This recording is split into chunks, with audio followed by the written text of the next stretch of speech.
안녕하세요. 좋은 나무 성품학교 이영숙입니다.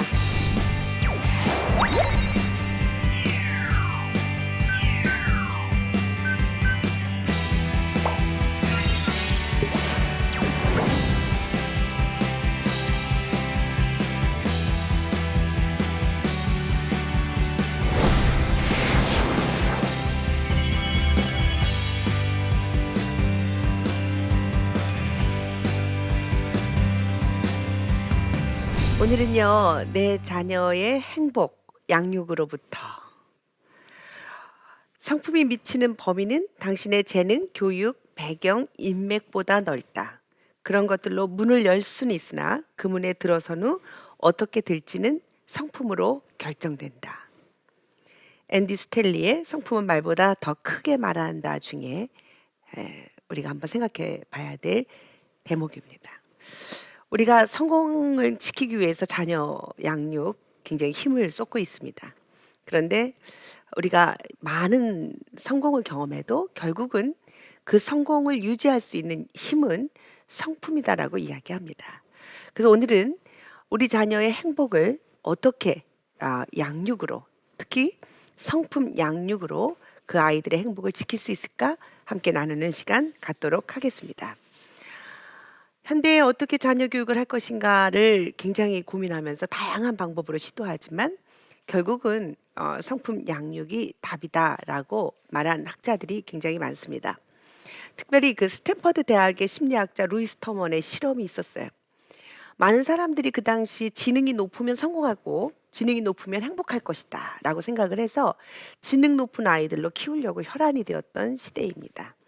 캘리포니아 초등학교에서 초등학교하고 중학교에서 IQ가 한 143, 135 이상의 천재를 1521명 대상으로 해서 굉장히 오랫동안 1921년서부터 1990년대까지 종단 연구를 한 거죠. 그 결혼, 학업, 직장 생활, 그래서 일생 동안 이렇게 꿰뚫어서 IQ 135짜리가 어떻게 사는지를 종단 연구한 거예요. 터먼은 이 가설을 세웠어요. 머리가 좋으면 행복할 것이다. 지능이 높으면 행복한 인생을 살 것이다. 여러분도 그렇게 생각하시죠? 아예 맞아요. 저도 처음에 그래서 우리 아이 머리 좋은 아이를 키우려고 별짓 다 했어요. 근데 저도 결국 하나님의 성품대로 키우는 것이 가장 성공한다고 생각을 했어요. 근데 아마 이 연구를 했던 것 같아요. 지능이 135짜리를 정말 그렇게 많은 사람들을 종단 연구를 해서 이 지능 좋은 사람들이 어떻게 살고 있는가를 본 거죠. 그런데 이 각계의 엘리트가 돼서 정말 성공하고 정말 행복한 삶을 살 거다라고 가설을 세웠는데 아니었어요. 굉장히 이 천재들이 평범한 인생으로 마감했어요. 그리고 굉장히 또 일부는 아주 불행하게 살기도 하고 또 이렇게 우울증으로 앓기도 하고 정신병자가 되기도 하고 결국은 성공의 조건은 지능이 아니다라는 결론을 내렸어요. 그래서 결국 이 터먼 연구의 마지막은 지능이 아니다라고 결론을 내리고 그 성품이다. 그리고 기회 포착 능력, 기회가 왔을 때 그것을 탁 잡아낼 수 있는 기회 포착 능력.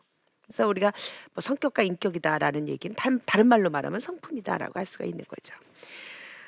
또 이런 연구뿐만이 아니라 그 하버드 의대의 그 교수님이신 조지 베일런트 교수가 또 아주 오랫동안 연구했어요. 행복한 성공을 어떤 사람들이 이룰까? 그래서 어떤 사람들이 행복하게 성공하는 사람들이 될까? 이것을 굉장히 오랫동안 조사를 했죠. 그 하버드 대학교 2학년 학생들을 대상으로 해가지고 했거든요. 그러니까 하버드 대학 다닐 정도면 굉장히 그 지능 있잖아요. 그리고 가정도 그 웬만해야 들어가고 또 아이들이 그 여러 가지로 우수해야 되니까. 그래서 1937년부터 그 하버드 대학이 2학년 재학생 268명을 대상으로 해서 무려 72년을 연구한 거예요. 72년. 굉장히 오랫동안 연구했으니까 그 정말 우리가 신뢰도가 있죠. 그런데 이 사람들이 그렇게 막 썩 성공한 사람들이 많이 나타나질 않았어요. 그러니까 우리는 생각할 때 그러잖아요. 서울대학 나오면 성공할 것 같고 하버드 나왔으면 더 성공했을 것 같은데 안 그랬어요. 뭐 그냥 뭐 별로 성공하지 않았어요.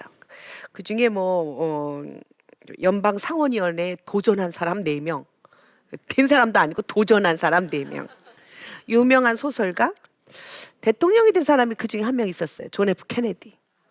근데 끝이 행복했어요? 아니잖아요. 결국 암살당하고 별로 행복하지 않았죠. 그다음 워싱턴 포스트 편집인 뭐 한 명 정도? 그렇게 별 볼 일 없었어요. 그래서 굉장히 처음 시작은 화려하게 하버드 대학의 2학년 학생들, 젊고 똑똑한 학생들로 출발을 했지만 나중에 이제 72년 동안 연구를 했을 때 3분의 1 이상이 정신질환으로 고생했어요. 이 사람들이. 예. 그래서 결국 좋은 학벌이 성공을 주지 못한다. 이렇게 결론을 내린 거죠. 그럼에도 불구하고 우리는 막 아직도 믿음 있는 크리스천들도 막 뭔가 믿음보단 공부 더 잘해야지 성공할 것 같은 이런 느낌 같잖아요. 근데 결국 이분이 그렇다면 학벌도 성공하지 않는다면 뭐가 그러면 성공할 것인가? 이 연구 끝에 아주 중요한 이야기를 했어요. 행복한 성공을 이루는 7가지 요소라는 거예요. 여러분들 몇 가지나 갖고 있는지 한번 이렇게 좀 체크해 보세요. 첫째, 고통에 적응하는 성숙한 자세. 그러니까 고통이 없는 사람이 아니라 고통이 왔을 때 내가 어떻게 적응하느냐. 이게 행복을 좌우하는 거예요. 너무 의미 있죠? 예. 이게 성품인 거예요, 사실은. 예. 그러니까 고통에 적응하는 성숙한 자세. 이런 사람이 성공하더라는 거예요. 그리고 행복하게 살더라는 거예요. 두 번째는 적절한 교육. 너무 지나친 교육이 아니라 적절한 교육. 그죠? 적절한 교육. 그리고 안정적인 결혼이라는 거예요. 결혼. 나를 지원하는 배우자. 그러니까 서로 지원하고 그래서 뭔가 안정적인 결혼하는 사람들이 행복한 성공을 하더래요. 그리고 금연하는 사람들. 예. 금연이 행복한 조건에 들어가 있는 거예요, 여러분. 금연만 하셔도 행복하신 겁니다. 그리고 적당한 체중이에요. 예, 그게 안 되면 적당한 체중, 다이어트 시작하시면 건강한 거예요. 금주, 그리고 적절한 운동. 7가지예요. 너무 좀 평범하죠? 예, 우리는 뭐 굉장한 뭐 부자 아버지가 있을 것, 막 이래야 되는 줄 알았더니 아니에요. 7가지 요소는 아주 평범한 것들이었어요. 이런 요소들을 갖고 있는 사람들이 행복하게 성공하더라. 여러분 몇 가지 있으세요? 거의 다 있으시죠? 예, 여러분 행복하신 겁니다. 그래서 이 성공적인 행복을 이끄는 그 열쇠가 우리가 이런 지능이나 학벌이나 뭐 어떤 계급이나 이런 게 아니었다는 거예요. 한마디로 말씀드리면 성품 좋은 사람들이 결국은 행복한 성공을 이루더라라고 하는 결론을 내린 겁니다. 자, 그렇다면 우리가 성품 교육이 무엇일까? 어떻게 성품 양육을 할 것인가? 성품 태교도 부모들이 좋은 태도, 좋은 생각, 좋은 감정, 좋은 행동을 잘 표현해줘서 부모가 갖고 있는 성품들이 태아의 성품이 되도록 하는 것과 똑같은 방법으로 부모가 갖고 있는 좋은 성품들이 그 좋은 성품으로 자녀를 양육하면 자녀들이 아주 행복한 성공자가 되는 거예요. 그러니까 우리는 자꾸 자녀들을 어떻게 바꿔보려고 애써요. 그런데 자녀보다 누가 바뀌어야 돼요? 내가 바뀌어야 돼요. 예. 저도 아들 셋 키우면서 깨달은 게 나만 바뀌면 다 바뀌겠구나. 예. 근데 우리가 그걸 모르고 어떻게 좀 해보라고 이러고 아이들을 들들들들 볶잖아요. 저 요즘 애들 안 볶아요. 그냥 제가 나만 잘하면 된다. 정말 나만 잘하면 되더라고요. 정말 제가 열심히 주님을 바라보고 열심히 기도하고 열심히 하나님의 성품 가르치니까 정말 우리 큰아들이 어느 날 저한테 와서 그러는 거예요. 엄마, 나는 가장 의미 있는 일을 하겠어요. 의미 있는 일이 뭔데? 그랬더니 엄마 하시는 일이요. 이래가 저 그때 감동받았겠죠. 저 정말 감동받았어요. 엄마 하시는 일이 가장 의미 있다고 생각합니다. 이 아이가요, 청소년들을 이끌고 청소년들에게 하나님의 성품 가르치고 정말 자살하려고 하는 애들이 그렇게 많아요. 여러분 우리 주변에 정말 많아요. 이런 아이들을 어떻게 손댈지 모르는데 성품 교육으로 자살하려고 하는 아이들을 정말 생명으로 이끄는 그런 활동들을 하고 중고등학교에 가서 강의하고 대학교 가서 강의하고 이러면서 아주 행복하다는 거예요. 그래서 제가 행복이 무엇일까?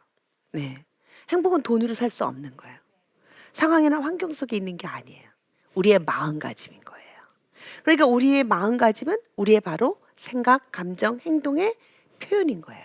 여러분, 우리가 어려울 때, 어려운 상황 속에서 어떻게 우리가 생각하느냐, 그리고 어떻게 표현하고, 우리가 어떻게 절망과 위기 속에서 잘 우리가 행동하느냐, 이런 것들이 바로 우리들의 성품이란 말이에요.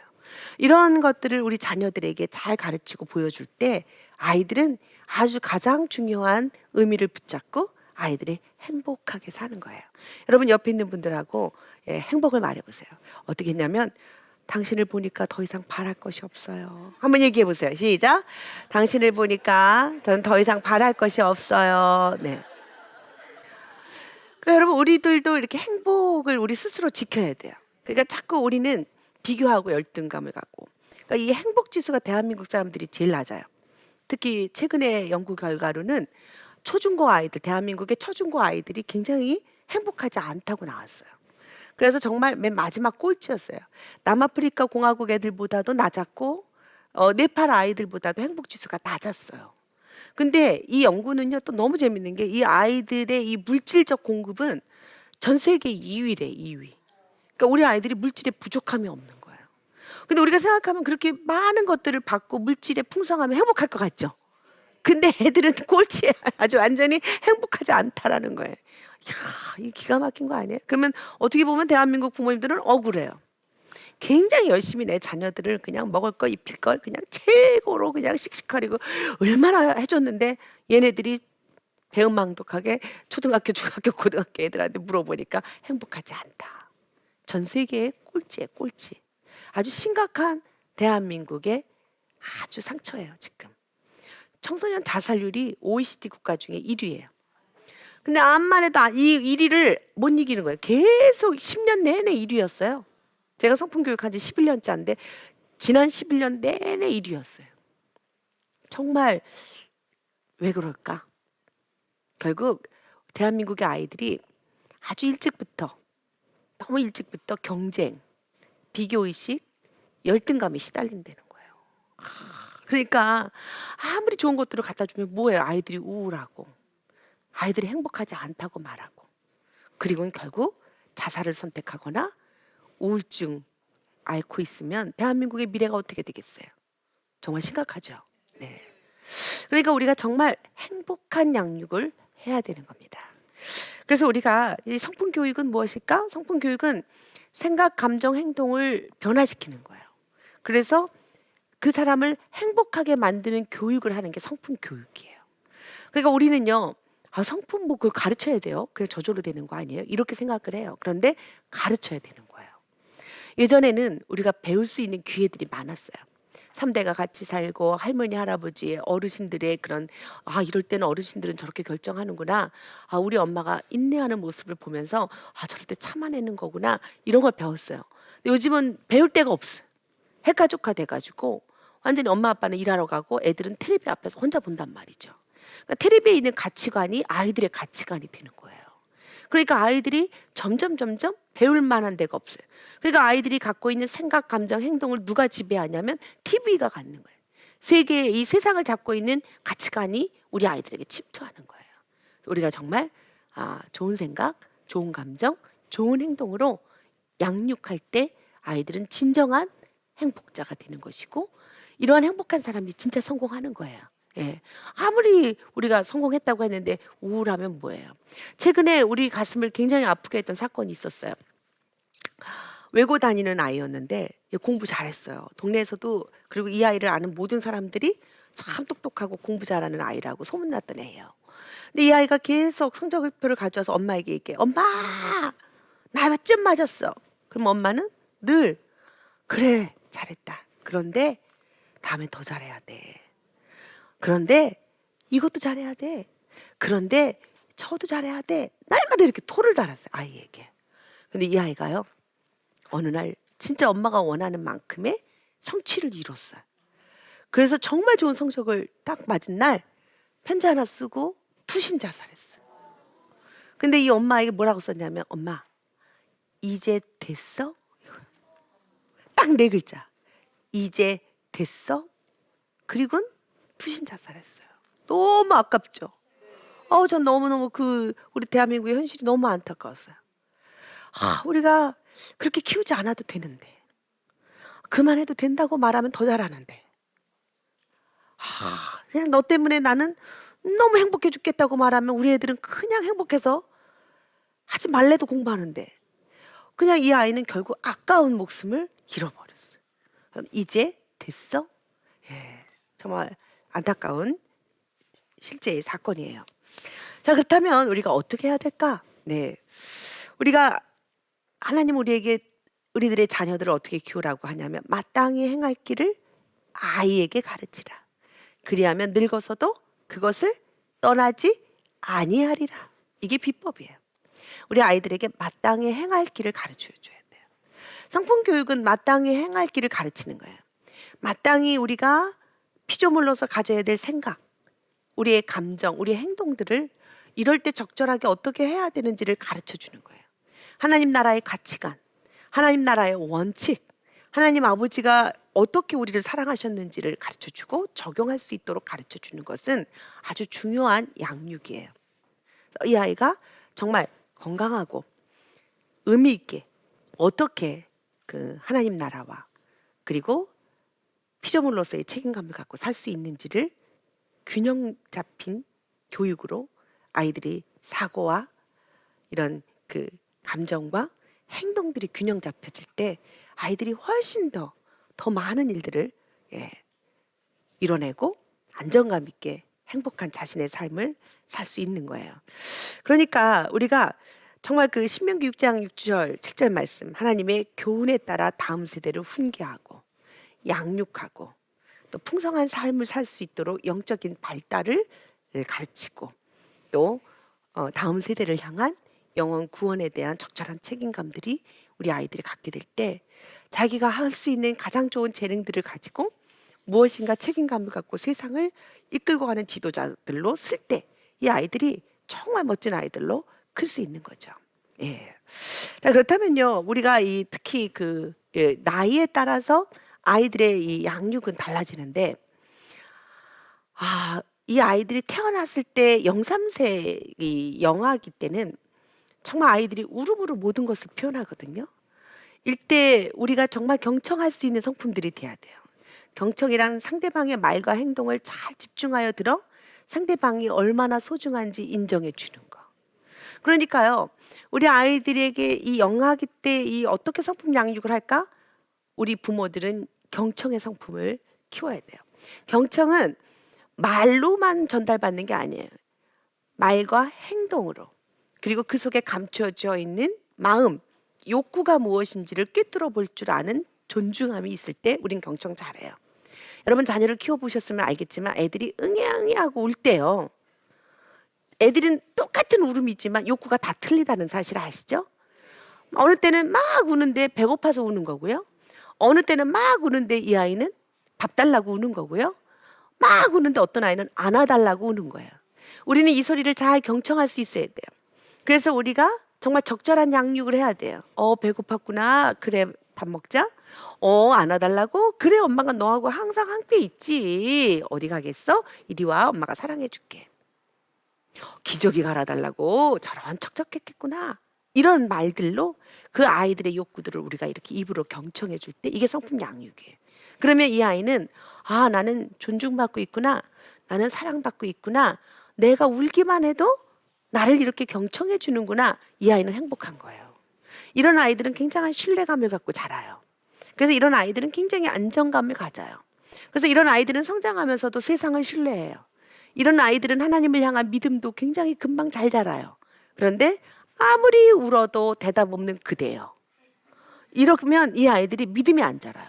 신뢰감이 안 생겨요. 불신이 생기는 거예요. 그래서 이 불신을 갖고 있는 사람들이, 이게 믿음이 잘 안 들어가는 사람들을 보면 이런 어렸을 때의 경험들인 거예요. 분명히 엄마가 있기는 있는데 나를 한 번도 안 안아줬어. 분명히 아버지는 있는데 나를 한 번도 본 척도 안 하는 아버지. 이런 사람들이요, 교회에 오면 어려워요. 하나님 사랑이라고 하시는데 나하고는 관계없는 것 같은 느낌을 가져요. 그래서 우리가 이렇게 어떤 양육 태도를 부모들이 해줬느냐에 따라서 아이들이 갖게 되는 느낌은 너무 틀린 거예요. 아이들이 성장하면요, 아이들이 싫어, 내가 할 거야, 막 이런단 말이죠. 그죠? 그럼 막 엄마들이 막 제 고집이 너무 세졌어, 말도 너무 안 들어, 막 이러면서 끔찍해, 막 이러는데, 사실은 이때 내 거야, 내가 할 거야, 싫어, 이러면서 나의 나다움을 형성하는 거예요. 나의 나다움. 그래서 정말 의지가 생기고 자기가 결단하면서 새로운 의식이 생기고 새로운 심리적인 반응을 하게 되고 멋진 사람으로 크는 거죠. 하나님은 우리를 로봇으로 안 만들어 주셨어요. 자유의지를 주시고 선택하게 하셨어요. 우리가 이 자유의지를 잘 사용하는 것, 그래서 우리가 악하게 사용하지 않고 선하게 사용할 수 있도록 교육해야 돼요. 이것이 바로 성품 양육이에요. 성품은요, 선택인 거예요. 우리 아이들이 어렸을 때부터 내 거야, 싫어, 안 할 거야 이러면서도 부모들이 훈계를 하는 이유는 안 돼, 그렇게 가면 위험해, 안 돼, 다른 사람 때리면 안 돼, 경계선을 가르치면서 이 아이가 건강하게 자랄 것들을 우리가 양육하는 거예요. 이런 아이들은 이 지침에 따라 반응하는 모습들을 배우게 되고, 그리고 이런 그 사람이 성장하는 원리와 원칙에 따라 자신들을 성장시킬 때 안도감 있게 다른 사람과 어떻게 관계를 맺고 어떻게 성장하는지를 배우게 되는 것입니다. 부모들도 배워야 돼요. 우리 아이들이 어렸을 때는 어렸을 대로, 점점 크면 어떻게 변하는지 이 심리적인 특징과 그 양육 방법들을 배워서, 근데 사실은 우리 하나님이 그렇게 하시거든요.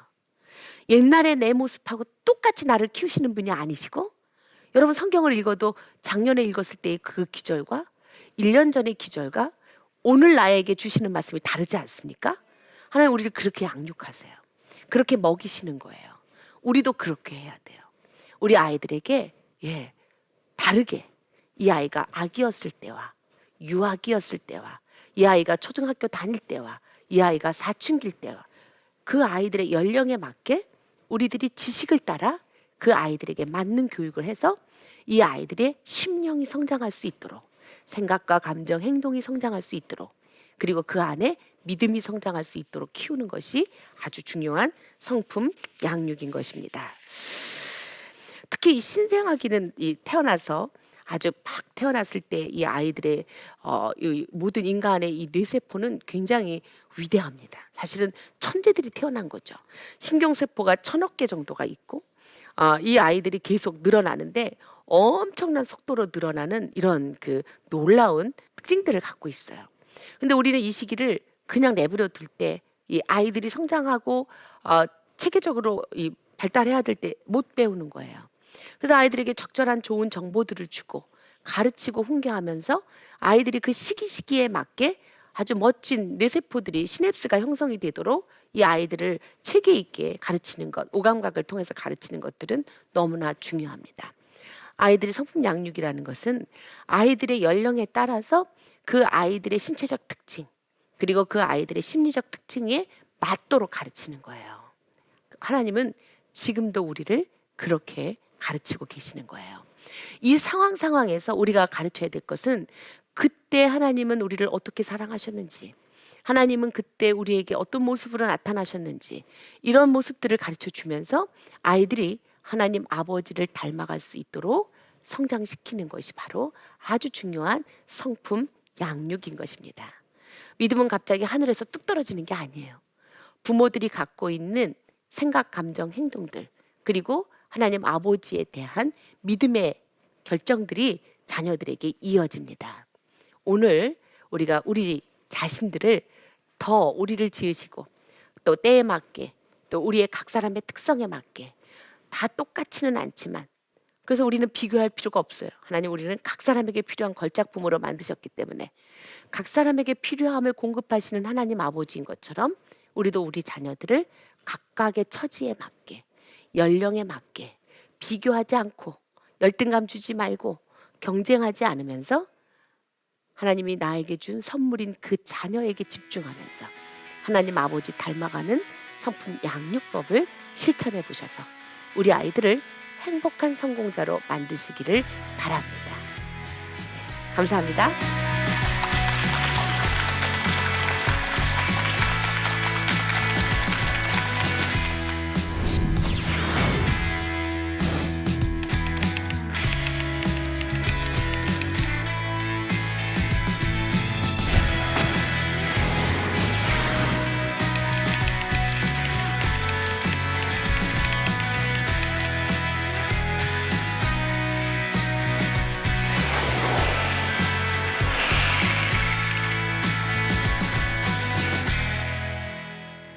자, 내 자녀의 행복, 예, 양육으로부터 이 강의를 들으시고 질문 있으신 분들은 질문하시기 바랍니다.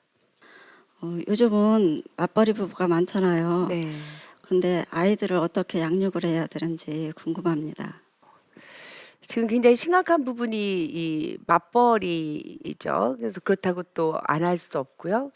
지혜롭게 잘 키워야 하겠죠. 벤 카슨이라고 하는 여러분 지금 미국에 보면 I am a Christian 해 가지고 이렇게 대통령 출마 선언하신 분이 계세요. 의사 선생님이시죠. 근데 사실은 이 집이 굉장히 가난하고 어려워서 엄마가 더군다나 이 혼자서 미혼모가 이 아이를 키워야 됐기 때문에 계속 돈을 벌러 나가야 됐고 아이들을 어떻게 키워야 할지 알 수 없었어요. 그래서 이 아이를 굉장히 돈이 없으니까 아주 흑인들의 그런 아주 가난한 마을에 범죄가 계속 일어나는데 이 두 아들을 놓고 일을 나가야 됐거든요.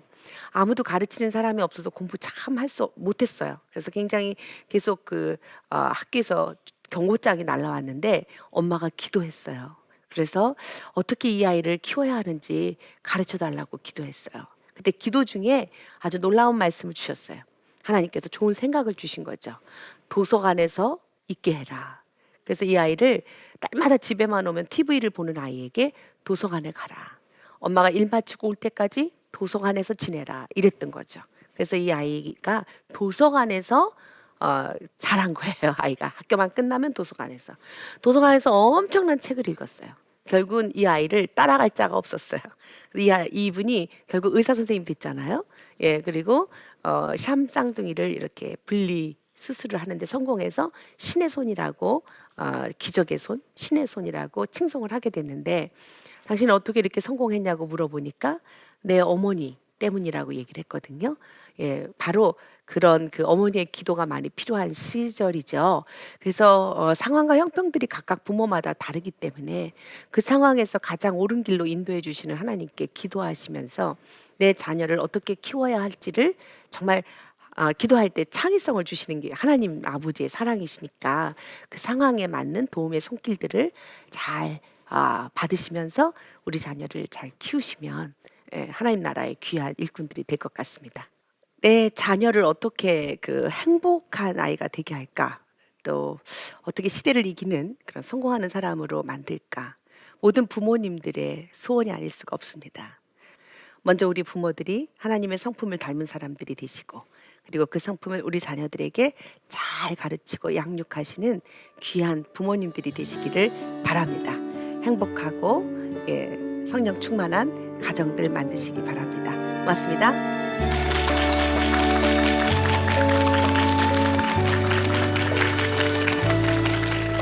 어느 날 시내를 이렇게 거는데 거리인을 만났어요.